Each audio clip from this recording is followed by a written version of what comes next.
Hello, and welcome to Atlanta's premier love, sex, and relationship website, lipservicelounge.com.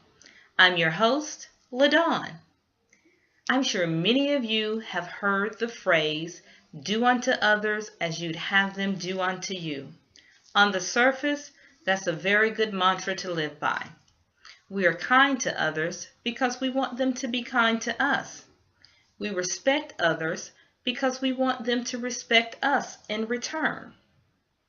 Doing unto others as you would have them do unto you, again, is a very good mantra to live by.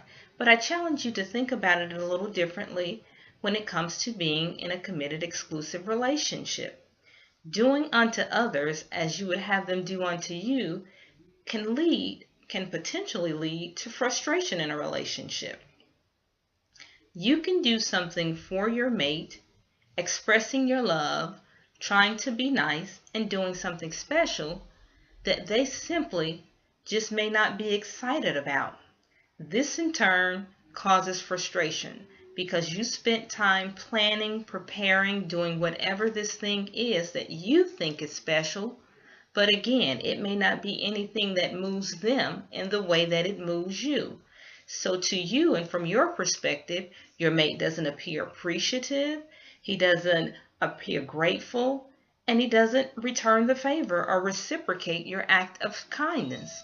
Again, this could lead to a lot of frustration in your relationship. So I challenge you to really think about what it is your significant other needs, how they want to be loved, how they need to have your love expressed to them. So you need to know what your mate's love language is. You need to know if your mate prefers to receive your love via you providing gifts for them, expressing your love through words of affirmation, through acts of service, through physical touch, through spending quality time. Everyone has a specific way or number of ways in which they prefer for their mates to express their love to them. And it's very important that we learn those things. It helps us to connect, it helps us to build intimacy, and more importantly, it cuts down on the level of frustration for you as well as your partner. So for instance, if you decide that you want to express your love through preparing meals for your partner on a daily basis. Most women are the cooks of the home or in the relationship. And we really like to express our love through being able to provide a meal for our mate, our family, on a daily basis. But that may not be very important to your mate, to your significant other. They may prefer that you're able to spend more time with them in the evening as opposed to spending a great deal of time in the kitchen cooking. So what your mate could say to you, and again, you have to be very open and receptive. Communication is the key to a successful relationship. You need to be able to have your mate openly and honestly express their needs and desires to you, and you have to be open and receptive to listening and understanding what their needs are so you'll know how to respond to those needs. So you have to be open if your mate says to you, you know, hon, I really love that you cook every day and I enjoy everything that you cook, but I really would like to be able to spend more time with you in the afternoon. So if you're okay, I wouldn't mind, stopping to pick up a pizza or having hot dogs maybe a couple of nights a week. If that means you being able to take that time that you spend preparing the meal and spend it with me. I like to be able to just, grab a quick bite and then go somewhere, have some quality time together and just give me an opportunity to wind down with you and tell you about my day and maybe have you give me a massage. I really would love to be able to do that with you a couple of times a week. Doing that, if you're open to that, allows two things to happen. It allows you to continue to express your love in the way that you like to, which is continuing to prepare meals for your mate, and it allows him to receive the love in the way that he needs to, and that is through spending quality time with you. So there's a compromise, but both parties are satisfied. No one feels like what they're doing or bringing to the table is being shunned, and no one feels left out because they're not getting what it is they need. And another thing is you have to understand your mate's backdrop, their history, how they grew up. For instance, if your mate is a person that loves to hug. Every time you see them, they want to hug. You're standing, they're coming up behind you and hugging. That's just what they're used to. That's just what they like. That's what they enjoy. That's something that's very familiar and comforting to them. For you, you may not have grown up that way. It may be very uncomfortable for you. You may not even like it. But again, I challenge you to allow your mate to be who they are, to express their love in the way that they need to. So allow your mate to hug you. And I challenge you to open the door for intimacy growth.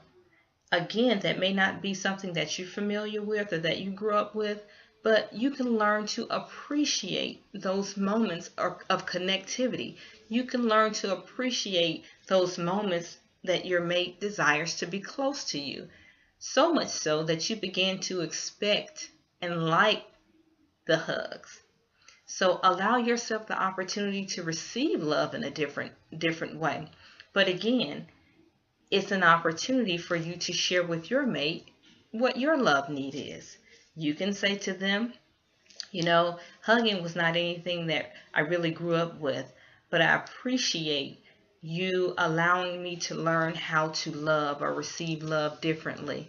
I've allowed myself an opportunity to open the door to experience something new. So I really like you hugging me. I really appreciate the hugs. I come to expect and enjoy them.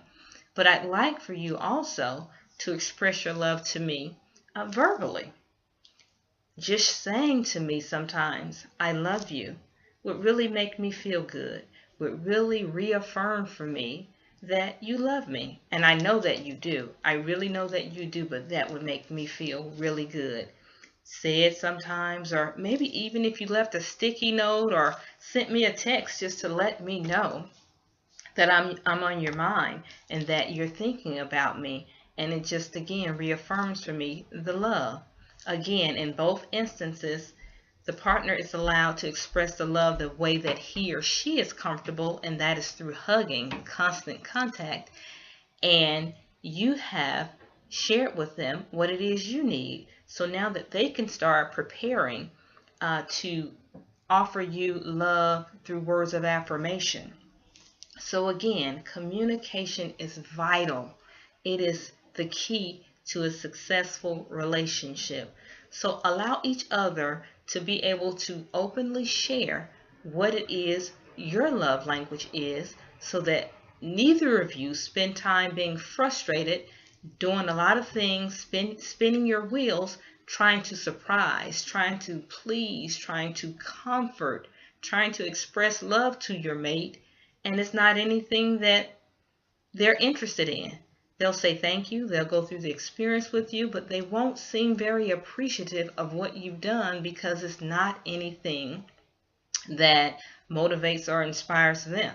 So again, make sure you understand your mate's backdrop, make sure you understand what their love language is, and still allow your mate to be who they are and expressing their love to you. So again, please continue to do unto others as you would have them do unto you. I challenge you to take it up another notch and begin doing unto others as they would like for you to do unto them. That's all I have for today. I encourage you as always to visit the site at www.lipservicelounge.com to follow and like me on my Lip Service Lounge Facebook page. And now I've joined Twitterverse to follow me on Twitter, and that's at Lip Service Lounge, and that is at Lip SVC Lounge.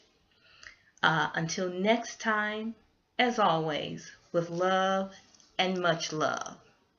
Thank you for joining me, as always. Bye-bye.